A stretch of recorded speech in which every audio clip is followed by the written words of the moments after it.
There's one glaring concern that I have developed after seeing the Diablo 4. I'm not calling it a campfire chat. It's the developer's live stream update.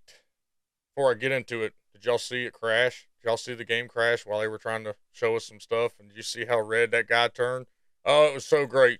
But anyway, this is not going to be a hate video. I think the changes were necessary.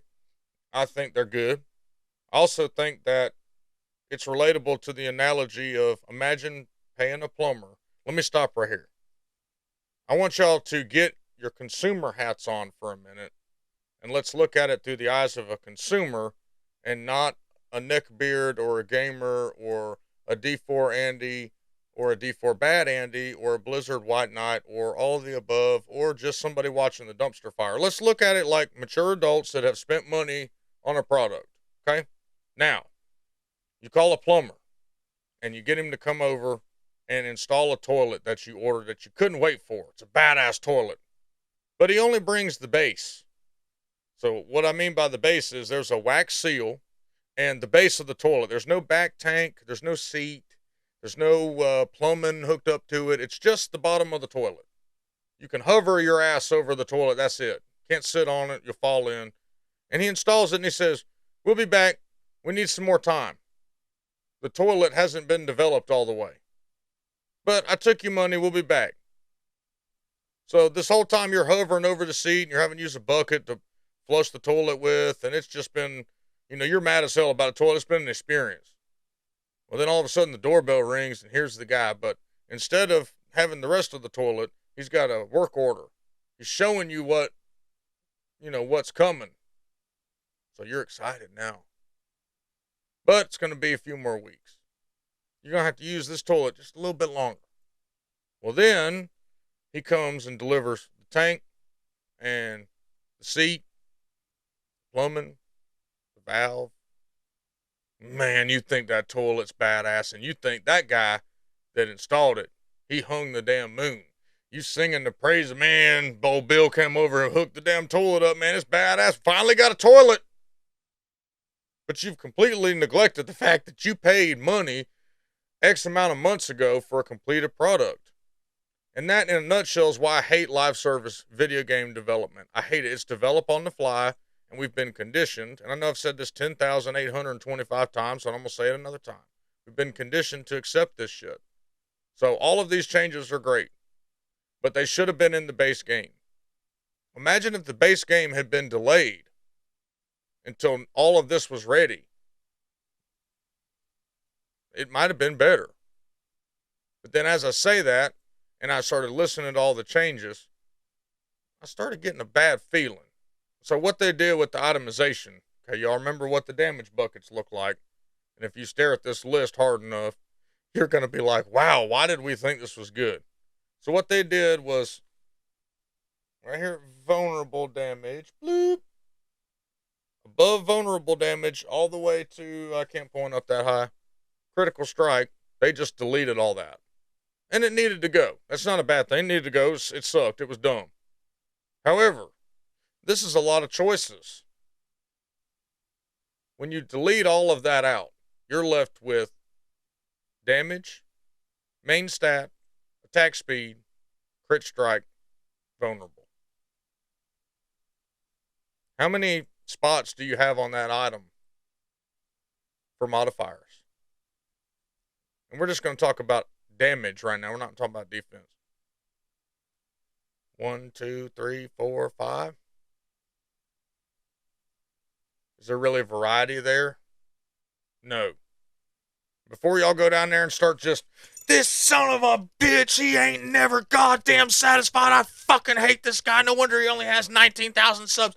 God, this guy's never going to be satisfied. I've seen this before, y'all. It's a problem. It's why Diablo 3 had to have zillions of tiers to combat all of this. Because the power creep got out of control. What do I mean by that? Why are you scared by that? Okay, here's why. When you have a 1.5 multiplier on something, when you have 150% times damage on something, you have the potential to make it too powerful. Is there such a thing? Yeah, you remember Nintendo 64? Did you have a Game Shark and you played GoldenEye and you were invincible and had max ammo and had all the guns and could do everything?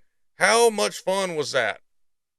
Initially, it was a lot of fun. It was badass as hell. But after a while, the fun wore off fast because the challenge was gone. And that's what I'm getting at. If the challenge is gone, you're going to get bored. Just like if it's too dumb or too shitty, you're going to get bored. Just like if you have to do stuff you don't want to do, you're going to get bored. Okay? That's the concern. Out of control power creep. And the reason that it really started getting alarming with me is when they were talking about World Tier 1 has this percent increased XP and World Tier 2 has this increased XP. That's literally Diablo 3. Each level that you went up had more XP reward, more difficulty. But I didn't see him mention anything about difficulty increase. The other concern that I had, I felt, and this could be wrong, it's just a gut feeling, because we haven't played anything, there's no PTR, but the way they were talking about quality, not quantity of items, and they still haven't implemented an armory, it makes me feel like they still want you to focus on one build from day one. Especially with the aspects that you can upgrade and you can keep upgrading and the greater affixes and the master working and the items. Why would you do all of that to multiple items that you're not going to use in the end game? It just, that's the feeling I'm getting. I could be wrong, and you guys are going to let me know real quick in the comments of, no, it's not like that. But think about it. In Diablo 2, in normal, you had normal gear. Normal difficulty gear. When you got to Nightmare, you had to start getting your Nightmare difficulty gear. When you got to Hell, you had to start getting your Hell difficulty gear.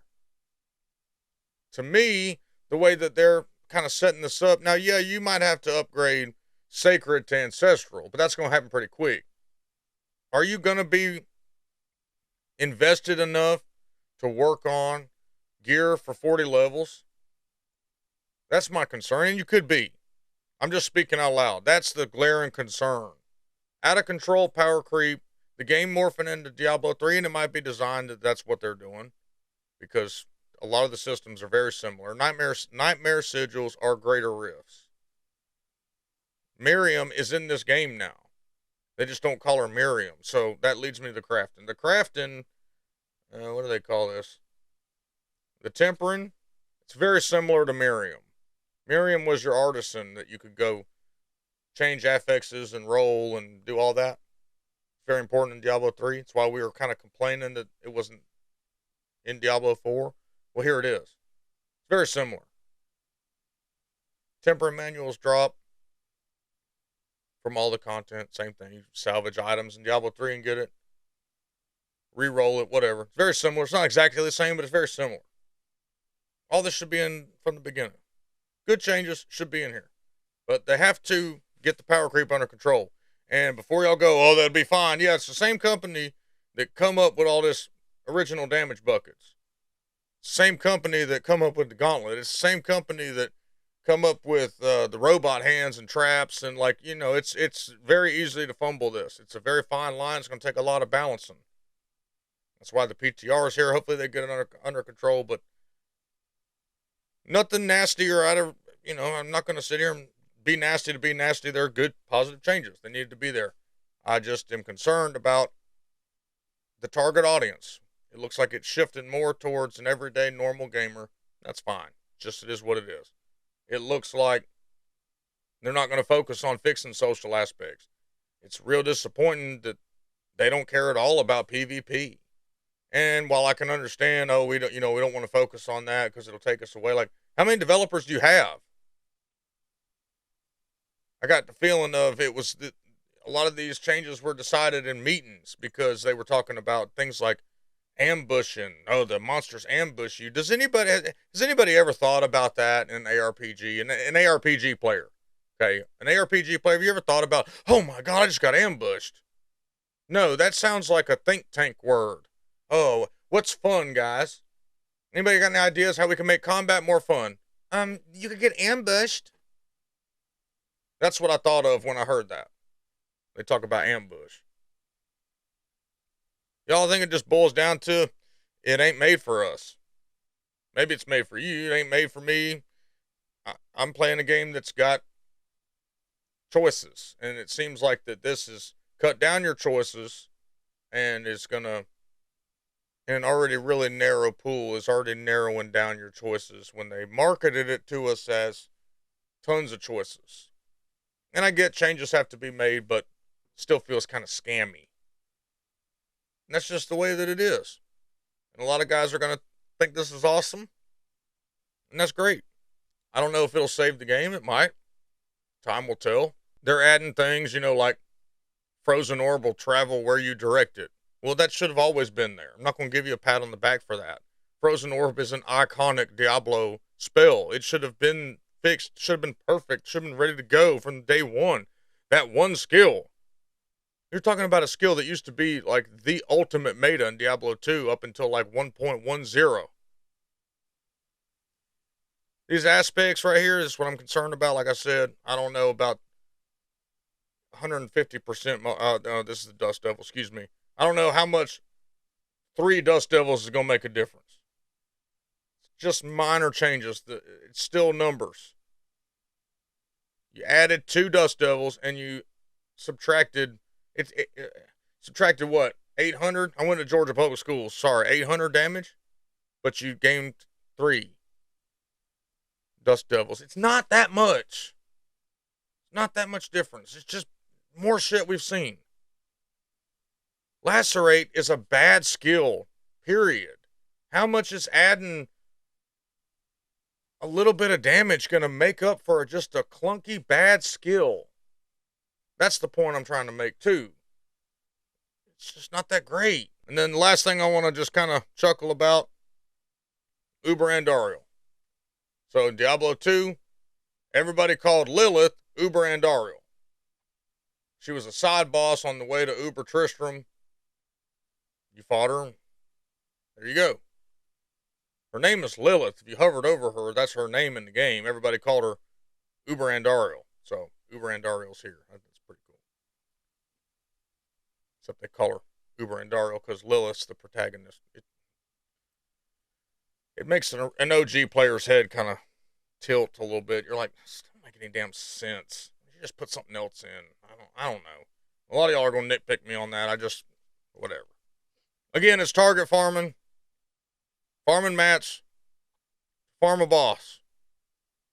Would be better if you can trade the mats. That's a big question. Can you trade the boss mats now? Now that trading's available to more things, can you trade these mats? If they'd allow you to trade the mats, it'd make the game a lot more fun. Same thing with the pit. Same thing with the masterworking materials. What if you don't want to do pit? You're not going to be able to do anything with your crafting? What if pit sucks? You're not going to craft because you're not going to get the mats? It's a lot of ifs, a lot of questions. Can you trade these? Because that's what, here comes a PoE reference. I know y'all love those. That's what makes PoE good. You don't want to do content, you can trade for the thing that content rewards. Just a thought. But overall, it's positive, of course. I'm going to say it's positive when it's positive, and I'm going to call it trash when it's trash. Needed to be here. Needed to be in there from the beginning. It wasn't. We all know that. I'm still going to remind everybody of that. Still feel like I got scammed a little bit. I still feel like it's the same abusive spouse that just went and got a facelift, but is almost shallower. I still feel like now that it's on Game Pass that it's marketed to more people, so they got to make the game easier and easier. I do see that it's a huge concern already, just kind of cruising around the forums. The game's going to be a lot easier. That was the very first initial thought when they said, we're doing this and this and this and this. I thought the game's going to be easier. It's not a good thing. Easy's fun for a little bit, and then it burns out quick. And that might be the goal, just to get in front of the battle pass. I don't know. But that's it. That's what I got to say. Tomorrow, Thursday, or today, what's noon, midnight? Yeah, we're going to be covering PoE all day. Bunch of announcements coming on. Come follow me on stream, twitch.tv/Hawg_TV. A lot of y'all been coming over there. Appreciate y'all. See y'all next time. Love y'all.